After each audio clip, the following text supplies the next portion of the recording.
তথাগত রায় বাবু দিলীপ ঘোষের নামে মন্তব্য করছেন যে আবার দিলীপ ঘোষ বাবু তথাগত রায়কেও কিন্তু মন্তব্য করে বলছেন যে এদিকে যেমন দিলীপ ঘোষ বলছে যে মোদি যদি মন্দির উদ্বোধন করে তাহলেই মন্দির, তাহলেই সব মানুষ কোনো কিছু অজুহাত করবে না, কোনো কিছু অবজেকশন করবে না। আর মমতা ব্যানার্জি যদি মন্দির উদ্বোধন করে তাহলেই মানুষের অনেক অজুহাত চলে আসবে, কেন উদ্বোধন হলো, কেন মমতা ব্যানার্জির হাতে হলো। এটা নিয়ে কিন্তু দিলীপ ঘোষ একটা মন্তব্য করলেন। আর তথাগত রায় বাবুকে একটা দোষারোপ করে দিলেন যে দিল্লির থেকে নাকি তথাগত রায় বাবুর কাছে মদ খাওয়ার জন্য টাকা আসে। তথাগত রায় বাবুকে দেখে কি মনে হয় তিনি দিল্লির থেকে টাকা নেবেন কাউকে আবার মদ খাওয়ার জন্য? তথাগত রায় বাবু কিন্তু অনেক সম্মানীয় একজন ব্যক্তি, তার নামে এই একটা ভুলভাল বক্তব্য দিয়ে দিলেন। উম সেটা মানুষ কি মেনে নেবে? এটা কি মনে হয় আপনাদের, মেনে নিতে কি পারে? তথাগত রায় বাবু এটা নিয়েই কিন্তু তার বক্তব্য দিলেন। তিনি কি বললেন না বললেন সবকিছু আমি দেখাচ্ছি, প্রথমে এই ভিডিওটি আপনি ওটা দেখেন।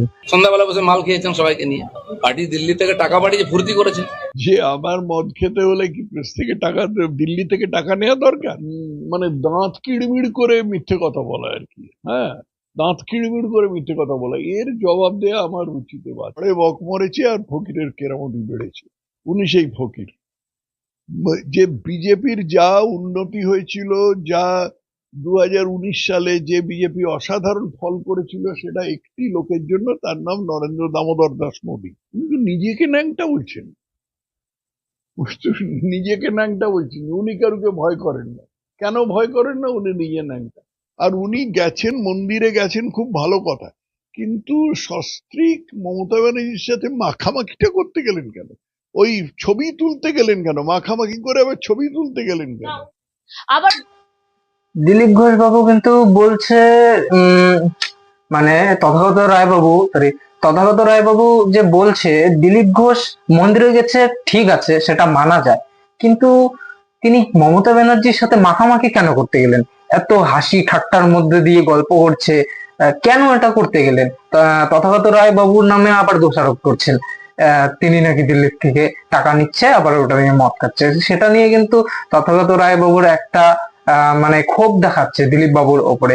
দিলীপ বাবু যে বক্তব্য দিচ্ছেন, তথাগত রায় বাবু কিন্তু সেটা ভুল প্রমাণ করছে। তিনি বলছেন যে এরকম কিছুই না।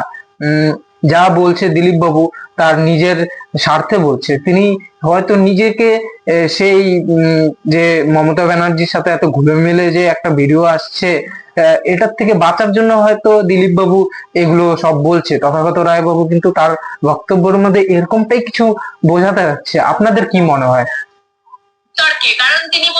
বাকি কি বলছে আমি আপনাদেরকে দেখাচ্ছি। দিলীপ ঘোষ মমতা বন্দ্যোপাধ্যায়ের হয়ে ওকালতি করছেন, উল্টে পড়ে ওকালতি করছেন। কালো কোটটাই পরা বাকি আছে, আর মমতা বন্দ্যোপাধ্যায়ের দলে যোগ দেওয়া বাকি আছে। এইটা দেখে আমি খুব আহ্লাদিত হচ্ছি। কারণ আমি যেটা বলেছিলাম, গতকালও বলেছি, পরশুও বলেছি, সেটা হচ্ছে যে দিলীপ ঘোষ তৃণমূলে চলেই গেছেন, শুধু আনুষ্ঠানিক ঘোষণাটাই বাকি আছে।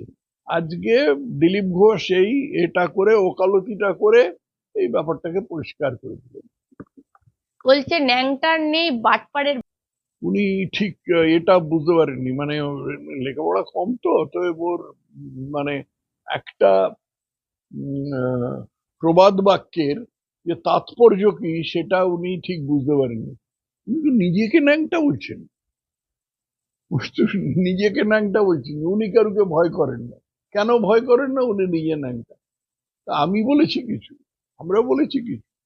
তিনি বলছেন আপনি দিনরাত মদ খেয়েছেন, দিল্লি থেকে টাকা এসেছে, কি করেছেন পার্টির জন্য? এগুলো প্রলাপ। হ্যাঁ, এগুলো জবাব দেওয়া আমার পক্ষে আমার মর্যাদায় বাধে। কেন আপনাকে টার্গেট করছেন? ভালো লাগছে না, আমি সত্যি কথা বলছি। যেমন আমাকে বহু লোক টার্গেট করে, আবার বহু লোক সমর্থনও করে, সেরকম তার মূল কারণ হচ্ছে যে আমি কাঁচা সত্যি কথা বলি, যেটা অনেকে হজম করতে পারে না। আপনাকে আক্রমণ, মদ খেয়েছেন বা দেশের সামনে বলছেন এই যে না না, দিল্লি এটা থেকে টাকা এই দিল্লি থেকে আমার প্রথম প্রথম কথা হচ্ছে যে আমার মদ খেতে হলে কি প্রেস থেকে টাকা, দিল্লি থেকে টাকা নেওয়া দরকার? বস্তুত সে সময়ে যে কিভাবে আমরা টাকা তুলেছি, 2002 সালে তো পার্টি এরকম ছিল না। 2002 সালে আজকে সিপিএম এর বা কংগ্রেসের যা অবস্থা, সেই সময় পার্টিটা ওরকম ছিল। তার কারণ কি না, পশ্চিমবঙ্গের রাজনীতিতে তৃতীয় এবং চতুর্থ পার্টির কোনো জায়গা নেই। এখন এইসব তাৎপর্য দিলীপ ঘোষকে বোঝানো খুব কঠিন হচ্ছে, আমি চেষ্টাও করবো। কিন্তু তখন বিজেপি তৃতীয় বা চতুর্থ পার্টি ছিল, তো স্বাভাবিকভাবেই তখন তার যে পরিস্থিতি যেটা ছিল সেটা একেবারে আলাদা। তখন দিল্লি থেকে আমাকে টাকা পাঠিয়ে যাবে, আমরা ঘুরে ঘুরে, না না, সন্ধ্যাবেলায় মদের আসর বসিয়েছি, মানে এই এই একটা কথা বলা, এটা হচ্ছে গিয়ে মানে দাঁত কিড়মিড় করে মিথ্যে কথা বলা আর কি। হ্যাঁ, দাঁত কিড়মিড় করে মিথ্যে কথা বলা, এর জবাব দেওয়া আমার উচিতে বাদ। যাতে আহ তথাগত রায় বাবু তিনি বলছেন যে দিলীপ বাবু যে তথাগত রায় বাবুর নামে যে দোষারোপ করছে, যে তিনি দিল্লির থেকে যে পার্টির এতগুলো টাকা আসছে, তথাগত রায় বাবু তার জনগণের জন্য কি করলেন? সে টাকাগুলো কি খেয়ে ফেললেন, নাকি ওই টাকা দিয়েই তিনি মদের আসর বসিয়েছেন যে মদ খাওয়াতে হবে পার্টির লোককে? মদ খাওয়ার জন্য কি তথাগত রায় বাবুর পকেট থেকে কি সে টাকা বের করতে পারেন না? হ্যাঁ, তিনি কি পার্টির পকেট থেকে বের করে মদ খাওয়াতে হবে মানুষকে? এটা এটা কিন্তু একটা ডিসেন্ট একটা এলিগেশন লাগানো হচ্ছে তথাগত রায় বাবুর উপরে। দিলীপ ঘোষ যা কাজকর্ম করছে এখন, যে মাখামাখিটা টিএমসির সাথে করছে, সেটা কিন্তু সুবিধাজনক নয়। তিনি তথাগত রায় বাবুর নামে একটা এলিগেশন লাগাচ্ছে, তিনি মানুষকে বোঝাতে চাচ্ছেন যে তথাগত রায় বাবু ভুল। কিন্তু তথাগত রায় বাবু একদিক দিয়ে আমার সঠিক মনে হচ্ছে যে দিলীপ বাবু যে বিজেপির মধ্যে থেকে তিনি যে কাজগুলো করছে, তিনি কিন্তু তিনি বিজেপির হয়ে টিএমসির সমর্থনের মধ্যে যাচ্ছে অনেকটা, এরকম মানে যে এখনো তিনি বিজেপি ছেড়ে যে টিএমসির মধ্যে চলে গেছে এরকম না, কিন্তু বিজেপির মধ্যেই আছেন। বিজেপির মধ্যে থেকে এরকম কেমন করে সম্ভব যে তিনি মমতা ব্যানার্জির সঙ্গে বসে এত হাসি ঠাট্টা, এরকম হাসি ঠাট্টা, তাও কি মমতা ব্যানার্জি যে মন্দিরে গেছেন সেটা নিয়েও বাহবা দিচ্ছেন তিনি? এটা কিন্তু মানা যাচ্ছে না, জনগণ এটা মেনে নিতে পারছে না। তথাগত রায় বাবু এটাই বোঝাতে চাচ্ছেন যে তার উপরে কিন্তু একটা আহ, ভুল একটা অজুহাত দিয়ে বোঝাতে যাচ্ছেন মানুষকে যে তথাগত রায় বাবু ভুল। সেটা কি বলছে না বলছে তথাগত রায় বাবু, আমি আপনাদেরকে দেখাচ্ছি, যে ভিডিওটি দেখেন। এগুলো হচ্ছে এমনি অনেক সময় বলে লোকে রাগের কথা, এগুলো রাগের কথা না, এগুলো হচ্ছে ফ্রাস্ট্রেশনের কথা। দিলীপ ঘোষ কতগুলো অর্থহীন মিথ্যে কথা, আত্মম্ভরিতা, এই সমস্ত এইসব কথার মধ্যে দিয়ে জাহির করছেন, এগুলো হচ্ছে অশিক্ষার ফল। একই সাথে কুণাল ঘোষ বলছে সব থেকে সফলতম রাজ্য সভাপতি হচ্ছেন দিলীপ ঘোষ, তাকে কাউন্টার করতে পারছে না বিজেপির মুখপাত্ররা, খাপি খাচ্ছে।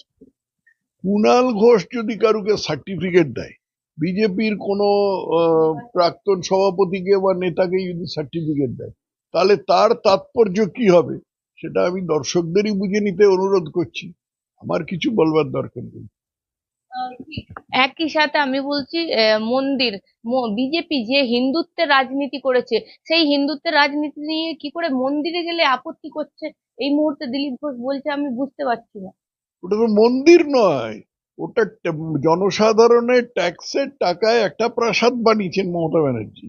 তারপরে তার মধ্যে কিছু অন্য কুকীর্তি করেছেন, পুরী থেকে জগন্নাথের জন্য যে নিম কাঠ রাখা ছিল সেই নিম কাঠ চুরি করিয়ে এনে সেই সমস্ত তার মধ্যে করেছেন। এসব ওড়িশা সরকার সেসব ব্যাপারে তদন্তের নির্দেশ দিয়েছে, এসব ব্যাপারের মধ্যে আমি যাচ্ছি না, কিন্তু ওটা তো আমি মন্দির বলেই মানছি না। আর উনি গেছেন, মন্দিরে গেছেন, খুব ভালো কথা, কিন্তু সস্ত্রীক মমতা ব্যানার্জির সাথে মাখামাখিটা করতে গেলেন কেন? ওই ছবি তুলতে গেলেন কেন? মাখামাখি করে আবার ছবি তুলতে গেলেন না, কেন? উনি বলছেন মমতা ব্যানার্জির পাশে বসার সবার সৌভাগ্য হয় না, মমতা ব্যানার্জির পাশে বসার জন্য যোগ্যতা লাগে কার্যত। সেটা আমি বসেছি, মমতা ব্যানার্জির পাশে বসতে পারছে না বলে এরা হিংসা করছে। এটি তো ওকালতি।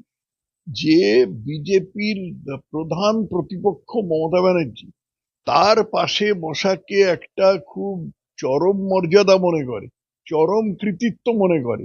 তার বিজেপির প্রতি কতটা সহানুভূতি আছে বা তার কতটা লয়্যালটি আছে সেটা আমি দর্শককে ভেবে দেখতে অনুরোধ করছি। ধরে নেওয়া যাক যে আমার আজকে আমি কোনোভাবে আমি শাহবাজ শরীফের পাশে বসবার একটা সুযোগ পেলাম, হ্যাঁ, তারপরে আমি খুব বগল বাজালাম, নিয়ে আমি পাকিস্তানের প্রধানমন্ত্রীর পাশে বসেছি, দেখেছো তোমরা পাচ্ছ না বলে আমি নিন্দে করছি। এটা তো সেই রকম ব্যাপার। আমার ঘোষিত শত্রু, শত্রু মানে রাজনৈতিক প্রতিপক্ষ, শত্রু তো বটেই, আমার ঘোষিত শত্রুর সাথে আমি মাখামাখি করলাম, আবার সেটাকে আমি আমার নিজের কৃতিত্ব বলে জাহির করলাম, এই জিনিসটা মূর্খতার পরিচয় আর কি। তথাগত রায় বাবু এর মধ্যে বলতে চাচ্ছেন যে দিলীপ বাবু যে মন্তব্যটা করছেন যে মমতা ব্যানার্জির পাশে সবাই বসতে পারে না, তার একটা ভাগ্য লাগে যে আহ, মমতা ব্যানার্জির পাশে যে বসছি আমি, অন্য মানুষরা বসতে পারছে না দেখে তারা হয়তো জ্বলছে, মানে একটা সৌভাগ্যের বিষয় বলছে। তিনি এটা বুঝতে পারছেন না যে তিনি বিজেপিতে আছেন, তিনি টিএমসি মমতা ব্যানার্জির সাথে বসার এটা সৌভাগ্য কি করে মানতে পারেন? আপনারাই বলেন, তার অপোজিশন পার্টিকে কিভাবে সৌভাগ্য মানতে পারেন? তিনি তিনি জানেন যে অপোজিশন পার্টি কি দুর্নীতিটা করছে, কি মানুষের জনগণের সঙ্গে কি কি ব্যবহারটা করছে। মানুষ টিএমসির উপরে এত ক্ষেপে আছে, ওর তা সত্ত্বেও দিলীপ বাবু এই মন্তব্যগুলো করছে কি করে? দিলীপ বাবু তিনি ভেবে চিন্তে কথা বলছেন না, তিনি মুখ দিয়ে কথা বলছেন না, তার মনে হচ্ছে তিনি বিয়ে করার পর তার বউ তাকে ম্যানিপুলেট করে নিয়েছে নাকি। আমার তো ব্যক্তিগতভাবে এটা মনে হচ্ছে, তার বউ কি কোনোভাবে কোনো কিছু খাইয়ে দিয়েছে নাকি। একটা হাস্যকর ব্যাপার। আমি আপনাদেরকে বলছি যে আমার নিজের ব্যক্তিগত ব্যাপার হিসেবে বলছি যে দিলীপ বাবু তিনি মন্তব্যটা করছেন কিভাবে, এটা যে যে টিএমসি যে জগন্নাথ মন্দির উত্থাপন করলেন, সেখানেও একটা অ্যালিগেশন আসলো যে নিম কাঠ, ওড়িশার নিম কাঠ চুরি করে সেখানে লাগানো হয়েছে। তিনি ওটা জগন্নাথ মন্দির তৈরি করেননি, তিনি রাজপ্রাসাদ হিসেবে পার্টি অফিস তৈরি করেছেন। পার্টি অফিস তৈরি করছেন, সেখানে গভর্নমেন্টের টাকা লাগাতে গেলে পার্টি অফিসে এইভাবে তো লাগানো যাবে না, না। সেখানে মন্দির বানিয়ে সেখানে পার্টি অফিস বানিয়ে দিয়েছে। আপনারা একটু ভেবে দেখেন, ভালো করে একটু খোঁজ নিয়ে দেখেন যে সেটা মন্দির হিসেবে কি ওখানে ইস্যু হয়েছে, কিছু হয়েছে? সেখানে পার্টি অফিস হিসেবে দিচ্ছে। আপনারা একটু ভালোভাবে দেখেন। আর তথাগত রায় বাবু আরো কি বলছে না বলছে আপনাদেরকে দেখাচ্ছি, আপনারা দেখেন। মমতা ব্যানার্জি পাশে বসে কি না বসে এই প্রশ্নটা আমি যাচ্ছি না, সেটা তো আমি সে প্রশ্নটা আমি যাচ্ছি না। আমি মমতা ব্যানার্জির পাশে অনেক বসেছি যখন আমার জোট ছিল। এখন যদি মমতা ব্যানার্জি আমাকে ডাকে তাহলে আমি প্রত্যাখ্যান করবো, আমি যাব না, প্রশ্ন নেই কোনো। কারণ মমতা ব্যানার্জির বর্তমান যে রাজনীতি করেন সেটাকে, সেই রাজনীতিটাকে আমি ঘৃণা করি, আমি যাব না।